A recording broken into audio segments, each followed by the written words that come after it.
Okay, welcome. We have a D58 Potensic drone. Potensic's quite a good make. It's a Chinese make, but it's well catered for in support and everything. A little bit better than your average real cheapo Chinese drone, but it's 241 grams. I've weighed it laden, so it doesn't need a license. There are blade protectors and so forth, and this is just to show you how it flies. So you give the on button a long press, and then it starts to flicker like this. Turn on the controller like so.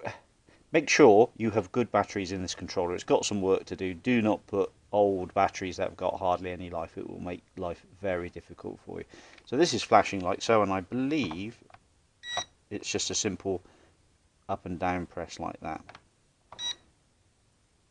There we go. I think that's bound now. Right, so you need your phone and you need the Potensic GPS app, which I've got up and running already. So what you do is you look for the drone emitting a Wi-Fi signal, and it's UDIRC. Click that and then it will connect up, and then will broadcast information from the drone, including the picture, to your phone. So here is the Potensic app. We click the glow flying. The app shows us that it needs a compass calibration. So simple procedure here. Tells you exactly what to do. Spin it round in an anti-clockwise fashion, like so. Then it tells you to spin it round in vertical position. I think that beeping is just because there's no GPS on it at the moment, but once we get round a few times, that's done. That disappears. So it says low battery.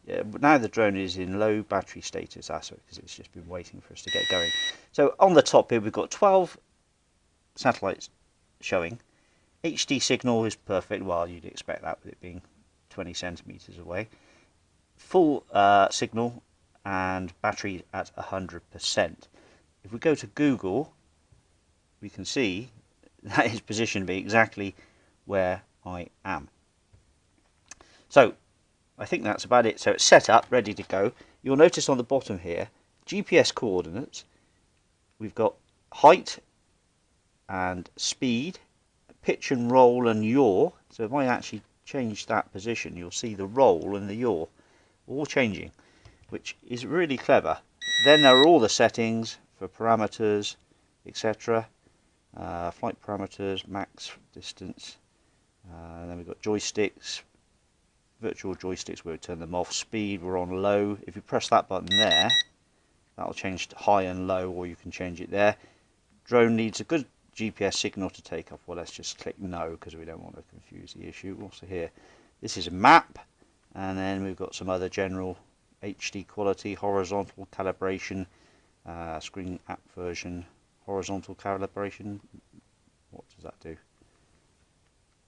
Nothing, because I think I've done it. Right, so we can see the picture on the screen. There's hardly any lag in that. That's not bad at all. Let's move outside and then let it see the GPS signal, and we'll pop it down. So again, 13 satellites showing. So to take off, there is an auto takeoff facility. We're in GPS mode.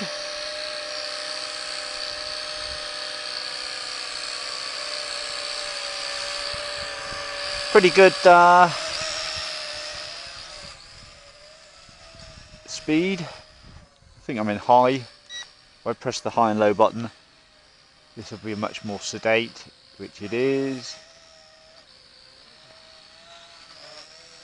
I don't know how well this is coming out on these pictures, but let's just bring it back in.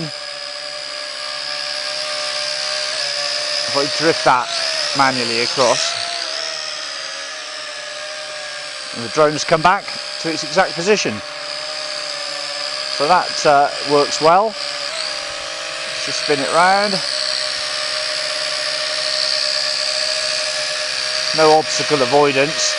You don't really need that if you're a reasonable flyer. Okay, let's just have a play.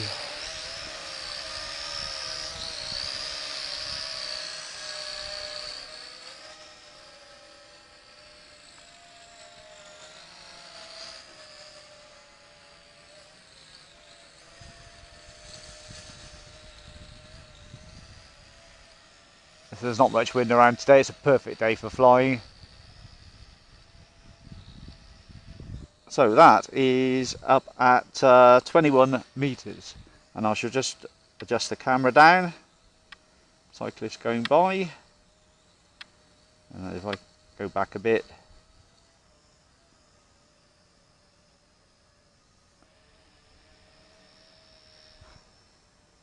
you should see me right in shot.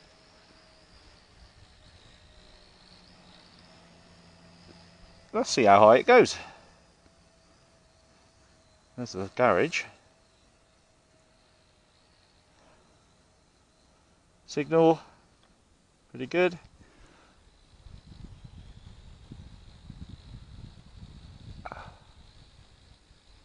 I'll come on down. That's low speed. If I put it in high speed, going down.